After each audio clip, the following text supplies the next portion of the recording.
성도는 그리스도의 은혜와 사랑 안에서 사는 존재다. 성도는 그리스도의 은혜와 사랑 안에서 사는 존재다라는 제목으로 말씀 전하겠습니다. 오늘 본문 말씀에서는 성도와 율법과의 관계를 설명하고 있습니다. 여기 바울이 말하는 이 성도와 율법과의 관계는 그 한마디로 말하면 성도는 율법의 정죄로부터 자유하다라고 말을 할 수 있다는 것입니다. 특별히 바울은 이러한 관계를 설명하기 위해서 혼인관계의 비유를 들고 있습니다. 결혼한 여인은 남편 생전에는 남편에게 법적으로 매여 있기 때문에 자신의 마음대로 행할 수 없지만 남편 사후에는 남편의 법적 구속에서 해방되어 다른 곳으로 자유롭게 시집을 가더라도 아무 상관이 없다는 것입니다. 마찬가지로 그리스도와 더불어 율법에 대하여 죽은 성도는 율법의 구속에서 해방되어 있기 때문에 자유롭게 그리스도에게로 가서 하나님을 위한 열매를 맺는 그런 삶을 살 수가 있다는 것입니다. 이 말의 의미는 무엇입니까? 그러니까 율법 아래에서 사는 자는 하나님을 위한 그런 열매를 맺을 수가 없다는 것입니다. 그렇지만 율법에 대해서 죽은 성도는 그리스도에게로 가는 그러한 삶을 통해서 하나님을 위한 그러한 열매를 맺는 삶을 살 수 있다라고 말을 할 수가 있습니다. 그러니까 율법의 지배를 받는 성도는 그 자신의 힘과 능력으로 모든 것을 행할 수 있다라는 그런 생각을 가지고 있다는 것이죠. 율법이 추구하는 것은 무엇입니까? 하나님 앞에 행함으로 내가 어렵다함을 얻겠다라는 그런 신앙의 삶을 살아가는 사람들이다라고 할 수가 있습니다. 내가 이것을 하면 하나님이 어렵다 생각하고 내가 이것을 하지 못하면 하나님 앞에 마치 이 죄를 지은 것처럼 그런 삶을 살아가는 것은 그 하나님 앞에 자유함의 그런 삶이 아니라 율법 아래에 있는 그런 삶을 살아가는 것이다 라고 말씀을 할 수가 있습니다. 그 대표적인 사람이 바로 거듭나기 전에, 즉 부활하신 주님을 만나기 전에 이 바울의 이 삶을 우리가 예를 들 수가 있습니다.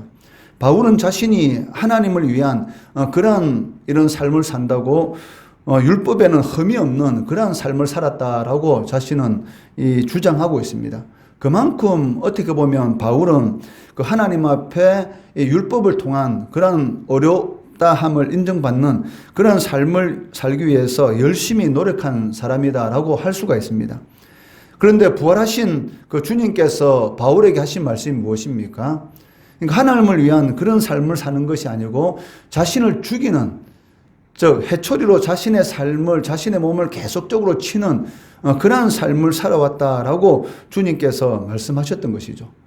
그 부활하신 그 주님을 만나고 나서 바울이 깨닫게 된 것은 자신이 율법에는 전혀 흠이 없는 그런 삶을 살아왔다고 생각했지만 궁극적으로는 그 하나님을 위한 삶이 아니라 하나님을 대적하는 그런 삶을 살아왔다라고 고백하는 것을 이렇게 볼 수가 있습니다. 그렇기 때문에 이 진정으로 하나님을 위한 그러한 열매를 맺는 삶은 어떤 삶입니까? 그러니까 율법 아래에 있는 삶이 아니라 바로 그리스도의 은혜와 사랑 안에서 살아갈 때만이 그러한 열매를 맺을 수가 있다는 것입니다. 바울이 로마서를 기록할 당시 로마 교회 안에는 두 부류의 그렇던 생각을 가진 사람들이 있었습니다.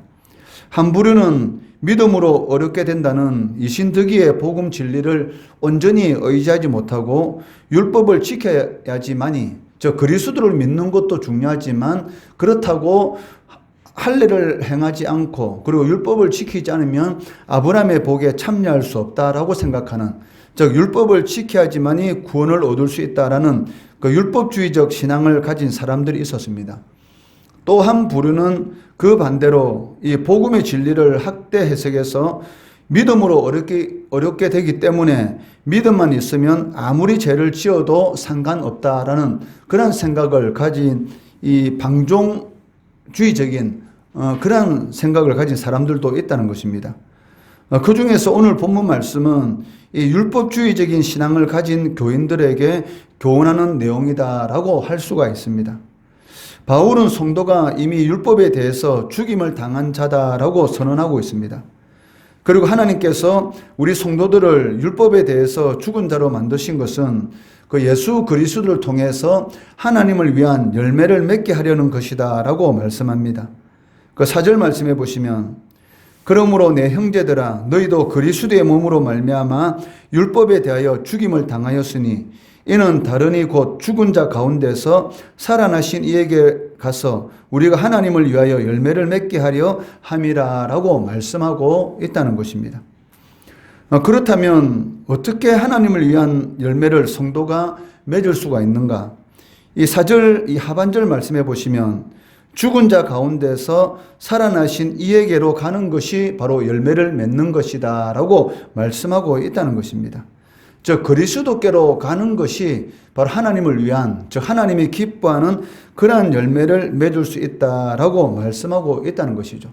슬픈 일을 만나도 그리스도께로 가야 하는 것이고 기쁜 일을 만나도 그리스도께로 가야 하는 것입니다. 왜냐하면 그리스도 안에서만이 모든 인생의 문제가 해결될 수 있기 때문입니다. 그리스도 안에서 성도들을 향하신 하나님의 뜻이 무엇입니까? 항상 기뻐하는 것이고 쉬지 말고 기도하는 것이고 범사에 감사하는 것이죠.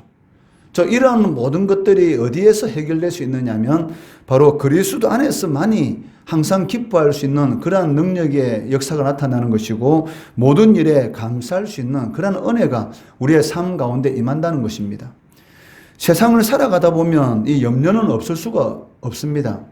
그렇지만 그 염려가 우리의 삶 가운데 계속적으로 살아나게 되면 이 믿음은 죽게 됩니다. 그렇지만 반대로 믿음이 살게 되면 이 염려는 죽게 되는 것이죠. 그런데 적지 않은 성도들이 이 염려에 매여서 믿음을 자꾸 죽이는 그러한 삶을 살아가고 있다는 것입니다. 그렇기 때문에 항상 기뻐할 수 있는 그러한 능력이 그리스도인들에게 주어지는데도 불구하고 그러할 수도 없고 또 모든 일에 감사할 수 있는데도 불구하고 감사하지 못하는 그를 통해서 삶 가운데 감사할 수 있는 일을 체험하지 못하는 그런 이유가 무엇이냐면 이 염려가 자꾸 삶 가운데 살아나기 때문인 것이죠. 그런데 이러한 모든 염려는 그리스도 안에서만이 해결된다는 것이죠. 왜? 그리스도 안에 있을 때만이 우리의 믿음이 살아나게 되는 것이고 믿음이 살아나게 되면 반대로 우리를 힘들게 만들고 지치게 만들고 실족하게 만드는 이러한 염려는 없어지게 된다는 것입니다. 그래서 모든 염려는 뭐라고 말합니까? 주님께 맡기라 이렇게 말을 하잖아요. 왜냐하면 염려를 지고 있어봤자 자신에게 도움이 되는 것은 아무것도 없기 때문입니다. 그런데도 불구하고 끊임없이 우리는 염려를 자꾸 짊어지고 살아가려고 하는데 그것은 아무 유익이 없다는 것이죠. 염려할 시간에 기도하면 되는 것이고 그래서 쉬지 말고 기도하는 것입니다. 때를 얻든지 못 얻든지 하나님 앞에 간절히 구하게 되면 반드시 하나님께서는 우리들에게 믿음을 주시고 또 그 믿음을 통해서 그 염려를 이기게 만드는 것이죠. 단순한 믿음이 하나님의 응답의 역사를 체험하게 되는 것이고 단순한 믿음이 성공하는 것입니다. 기도하면 주신다.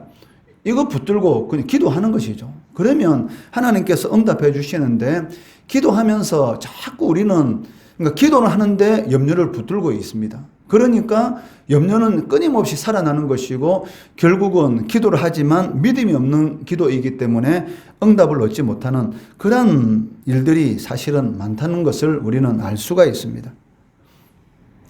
슬픈 일을 만나도 그리스도 안에서 해결해야 되는 것이고 기쁜 일을 만나도 먼저 그리스도께 영광을 돌려야 하는 것입니다. 그렇게 하는 것이 이 사랑의 표현이다라고 할 수가 있는 것이죠. 남녀가 사랑하면 끊임없이 찾아가지 않습니까? 사랑하지 않으면 찾아가지 않습니다. 사랑하면 끊임없이 찾아가는 것처럼 우리가 슬퍼도 기뻐도 그리스도께로 나아간다는 것, 이것은 바로 그리스도를 사랑하는 것이고 사랑하는 자에게 하나님께서 깊은 교제를 해주시는 것이고 그를 통해서 성도가 거룩한 열매를 맺을 수가 있다는 것입니다. 그 신앙생활을 오래 한 사람이 아직도 그 성품과 삶 가운데서 거룩한 열매를 맺지 못하고 있다면 그 성도는 그리스도께로 가는 신앙생활을 하지 않는다라고 할 수가 있습니다. 무엇이든지 자기 홀로 행하는 것이고 무슨 일을 당하면 그리스도께 가는 것이 아니라 사람을 찾고 그리고 다른 것을 의지하는 그러한 삶을 살아가다 보니까 오랜 시간 동안 신앙생활을 하더라도 실질적으로는 그리스도께로 가지 않는 그러한 사람들이 사실은 많다는 것입니다. 그렇기 때문에 성도가 하나님을 위한 거룩한 열매를 맺기 위해서 가장 중요한 것이 무엇이냐면 그리스도 안에서 은혜와 사랑을 누리는 그러한 삶이다라고 말을 할 수가 있습니다. 그리할 때 주님께서 주시는 그런 열매들을 이렇게 맺게 된다는 것입니다. 바울은 우리가 육신에 있을 때, 즉 타락한 옛사람의 본성으로 행할 때에는 율법으로 말미암는 죄의 정욕이 넘쳤다라고 선언하고 있습니다. 5절 말씀해 보시면 우리가 육신에 있을 때에는 율법으로 말미암는 죄의 정욕이 우리 지체 중에 역사하여 우리로 사망을 위하여 열매를 맺게 하였더니라고 말씀하고 있습니다. 율법이 하는 일이 무엇입니까? 우리 인간들의 죄를 들춰내고 더욱 그 죄를 활성화시킨다는 것이죠. 하나님 앞에 내가 어떤 일을 행했다라는 것을 자꾸 드러내다 보면 자신도 모르는 사이에 그런 행위들이 자꾸 하나님을 대적하는 그러한 죄들을 활성화시키게 된다는 것입니다. 이것이 바로 율법이 하는 일입니다. 율법은 하지 말라라고 이렇게 말을 하고 있는데 그 하지 말라라고 하면은 더 하고 싶은 것이 바로 인간의 이 타락한 본성이지 않습니까? 우리 자녀들을 키우다 보면 그런 것들을 경험하지 않습니까? 하라면 하지 않고 하지 말으면 더 하려고 하는 것. 이런 것을 볼 때에 바로 타락한 그런 인간의 본성이 바로 이러한 것을 알 수가 있다는 것이죠. 그러니까 율법은 분명히 선한 것이고 하지 마라 하는데 이 율법이 하지 말라고 하는 그 말에 대해서 더 하려고 하는 것. 그것이 바로 이 인간의 본성이기 때문에 그러니까 율법이 하는 것은 무엇이냐면 이 죄를 더욱더 드러내게 하는 것이다 라고 할 수가 있다는 것입니다. 그래서 결국 죄를 범하게 되는 것이고 그 죄의 열매들은 이 사망의 열매를 성장하게 한다는 것입니다. 여기 사망의 열매라는 것은 그 하나님의 심판과 진노 아래에 있는 상태다라고 말을 할 수가 있다는 것이죠. 그러니까 율법을 통해서 자신의 어떤 힘과 노력, 어떤 행위를 통해서 하나님 앞에 어렵다함을 자꾸 내세우게 되면 사실은 그 행위가 자신 속에 있는 이런 죄를 더욱더 활성화시킴으로 인해서 결국은 그 하나님의 심판과 진노 아래에 있는 저 은혜에서 멀어지는 그런 삶을 살아가게 된다는 것입니다. 그렇기 때문에 주님께서 강조하는 것이 무엇입니까? 내가 아무리 하나님 앞에서 많은 일을 행했다 할지라도 성도들이 하나님 앞에서, 즉 하나님 앞에 구원받은 사람이 하나님 앞에 할 수 있는 말은 단 한마디인데 그것이 무엇입니까? 바로 무익한 종이라는 것이죠.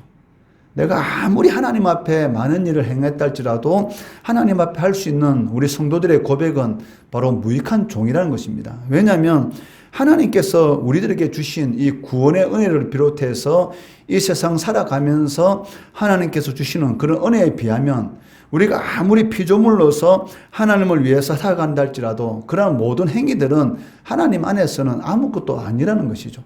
그러한 고백을 하는 성도가 진정한 성도다라고 할 수가 있다는 것입니다. 이처럼 바울이 거듭난 로마 교인들에게 이러한 교훈을 하는 이유가 무엇이겠습니까? 이 거듭난 성도라도 실질적으로는 현실적으로는 그 옛사람의 타락한 이 본성의 찌꺼기를 그대로 가지고 있기 때문입니다. 그렇기 때문에 다시 이 옛사람의 이 본성대로 행하게 되면 죄의 노예가 되는 것이고 사망의 열매를 맺게 되는 것입니다. 그렇기 때문에 성도는 이 그리스도 안에서 말씀에 따라서 늘 이 옛 본성과의 선한 싸움을 싸워야 한다는 것이죠. 그런데 우리의 힘으로는 이 옛 본성과의 이 싸움에서 이길 수가 없습니다. 그러니까 그리스도 안에서의 은혜와 그리스도께 주시는 그런 사랑의 힘을 덧입을 때만이 이 옛 본성과의 이 싸움에서 승리할 수 있는 것이고 그를 통해서만이 거룩한 삶의 열매를 맺을 수가 있다는 것입니다. 우리 힘으로는 사실 할 수가 없습니다. 아무리 내가 하나님의 뜻대로 살아가려고 한다 할지라도 하나님 앞에 기도하지 않고 하나님의 말씀을 보지 않는 그러한 삶을 살아가고 있다면 절대로 이 사탄과의 이 영적 전쟁에서 살 수 없다는 것이죠. 에베소서 6장에 보시면 이 머리부터 이 발끝까지 이 영적으로 무장하라는 그러한 그 말을 바울 사도는 하고 있지 않습니까? 구원의 투구로부터 시작해서 이 가슴을 보호하는 의의 흉배, 그리고 진리의 허리띠를 띠고, 그리고 평안의 이 복음의 신을 신고, 그리고 이 성령의 이 검을 들고. 그런데 이것으로 부족하다는 것이죠. 거기에 대해서 무엇을 하라고 말합니까? 기도하라는 것이죠. 그러니까 아무리 말씀으로 무장했다 할지라도 기도하지 않으면 그 무장된 그러한 것들이 아무 소용이 없는 것이고, 또 아무리 기도하더라도 이 군의 투구로부터 평안의 복음을 심는 이런 영적인 이런 갑옷을 입지 않으면은 또 그것 또한 이런 아무 소용이 없다는 것이죠. 그렇기 때문에 성도의 삶은 말씀과 기도의 삶이다라고 할 수가 있습니다. 이 말씀과 기도가 조화를 이룰 때에 그 속에서 하나님의 은혜와 하나님의 사랑과 하나님의 능력을 체험할 수가 있다는 것입니다. 그런데 우리도 알다시피 대부분의 성도들이 성경을 열어보는 것은 주일날 한번 열어보고 일주일 내내 덮어놓고 사는 그런 성도들이 사실은 적지 않다는 것이죠. 그렇기 때문에 하나님의 은혜를 누리는 것이 당연한데도 불구하고 하나님의 은혜를 누리지 못하는 그러한 삶을 살아가는 것을 볼 수가 있고, 그를 통해서 영의 새로운 것, 즉 하나님이 기뻐하는 그러한 열매를 맺지 못한다는 것입니다. 그리스도의 은혜와 사랑으로 사는 생활, 이것이 바로 영의 새로운 것으로 산다라고 바울은 강조합니다. 6절 말씀해 보시면, 이제는 우리가 얽매였던 것에 대해서 죽었으므로 율법에서 벗어났으니 이러므로 우리가 영의 새로운 것으로 섬길 것이요 율법 조문에 묵은 것으로 아니할지니라 라고 말씀하고 있습니다. 성도는 스스로의 의지와 힘만으로 사는 그러한 존재가 아닙니다. 물론 성도가 하나님 앞에 선한 의지를 발동시켜야 되는 것이고, 하나님 말씀에 순종하도록 자신의 육신을 쳐서 복종시키는 그러한 노력도 필요합니다. 그렇지만 그 노력 이전에 하나님 앞에 하나님의 은혜와 하나님의 사랑이 먼저 공급되어야 한다는 것이죠. 그렇기 때문에 우리가 기도하는 것이고 하나님의 말씀대로 살려고 하는 그런 결단을 하는 것입니다.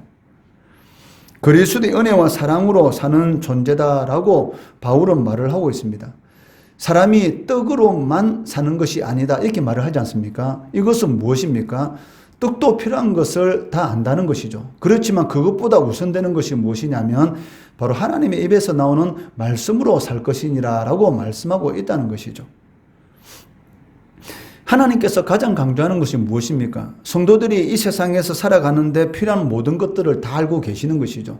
우리가 염려하는 것은 먹고 사는 문제 때문에 사실은 염려합니다. 그런데 우리가 염려하는 이런 모든 것들은 하나님께서 다 알고 계십니다. 그렇지만 하나님께서 항상 우리들에게 강조하시는 것이 무엇이냐면 너희는 먼저 그의 나라와 그의 의를 구하는 것이죠. 그러니까 하나님의 나라를 먼저 구하고 하나님의 뜻을 먼저 구하게 되면 우리의 필요한 염려거리들은 하나님께서 해결해 주신다는 것이죠. 그런데도 불구하고 수고하고 무거운 짐을 그리스도께로 내려놓지 않는다는 것입니다. 이것이 사실은 가장 큰 문제인 것이죠.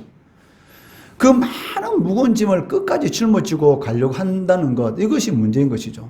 그리고 그 무거운 짐을 마치 자신이 해결할 수 있는 것처럼 자신을 가지고 있는 그런 경험들, 그런 힘, 그리고 사람들, 이런 것을 동원해서 해결하려고 하는데 사실은 해결되지 않습니다. 그것이 해결된 것 같이 보이지만 또 다른 문제가 기다리고 있는 것이죠.